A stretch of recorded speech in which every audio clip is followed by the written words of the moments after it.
Hello there, dreamers, and welcome back to Imagine with Royce. If you're new here, hello and welcome. My name's Royce. I'm a painter, sculptor, and a collector. Today, we are going to be discussing the Disney legend herself, the one, the only, Alice Davis.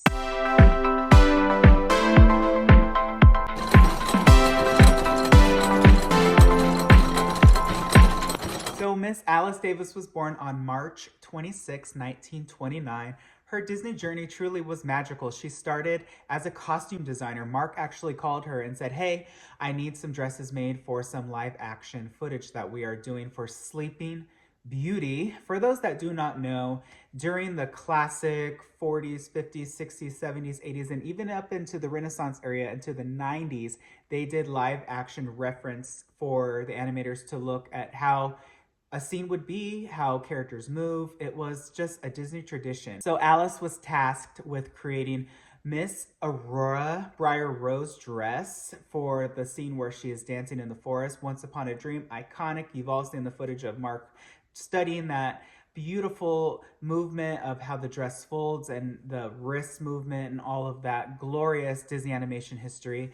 Alice did those dresses, which was just iconic for her. And then soon after, Mr. Mark liked her and they went on a date and they ended up getting married. And Walt saw Alice's work and he really liked it. So he actually tasked her to be the costume designer for the movie Toby Tyler. And it didn't stop there. Mark and Alice soon began work on It's a Small World in 1963. Alice was assigned to assist Mary Blair in creating all of the It's a Small World costumes for the World's Fair exhibit. Over 150 costumes were designed between her and Miss Mary Blair.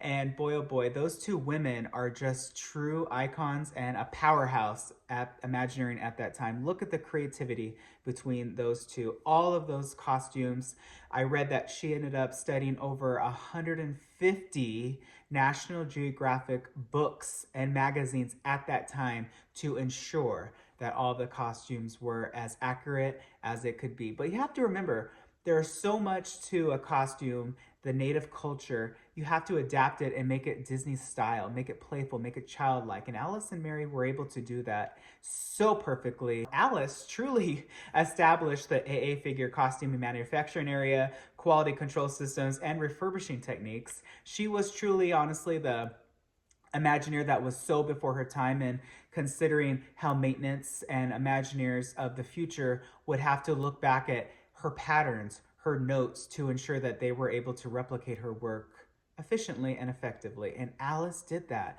I worked with so many costumers at the animation shop and they showed me her notes, her handwritten notes, and even her, I'm not a costumer, but I know that they make patterns and all of that jazz.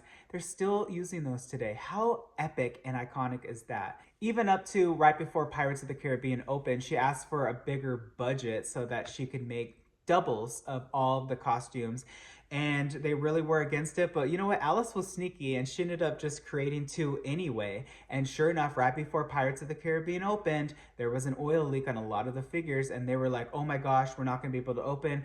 How soon can you get those costumes recreated? And she said, give me an hour. Let me just deliver them because I already made them. So it's always good to double think and to think ahead whenever you create something that obviously is susceptible to oil and just wear and tear, because those animatronics, you just pass by them for a minute, but they are working 12 hours, constantly moving. So that's a lot of strain on materials. So it has to be very specific in terms of give and take with the pattern to ensure that it has enough room so that it doesn't tear or get wore out that soon. Of course, everything gets worn out after a while, right? But true to Alice's just iconic costumes, look at the Pirates of the Caribbean. In 1965, she designed over 47 costumes, period specific and accurate to 17th and 18th century, but she gave it that Disney flair, that Disney taste, that Disney that we all know and love today. Look at the beautiful and the iconic Auctioneer.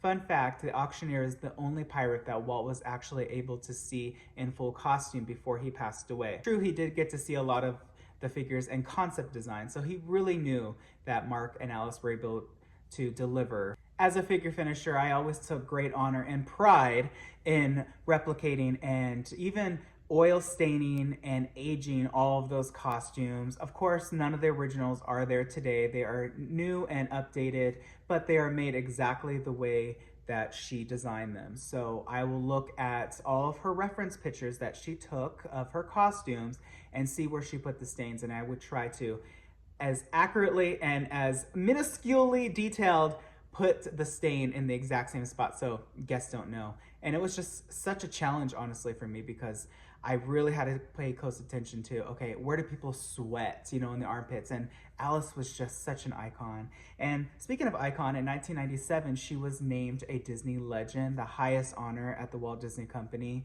Truly deserved, 100%. That is what I consider a Disney legend. And then in 2012, she got another truly rare, I believe this is probably the rarest honor you can get, which is a window on Main Street.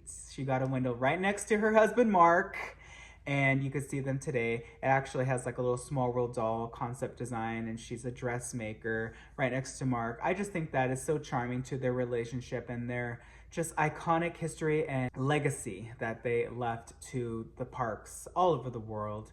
And it's just been such an honor for me to work on a lot of those figures that she designed, including It's a Small World dolls, Pirates of the Caribbean, and everything that Mark and her created. I just often think how they would feel about animatronics today, what they would do today. I know that I would really love to see Disney execute the Western River Expedition. I think that that was kind of one of the last things that Mark really poured his heart and soul into in terms of creating something like Pirates and the Haunted Mansion. They have the models, the sets, even some of the animatronics were already made. You can see some of them in Epcot. There's like some buffalo and some horses and some prairie dogs.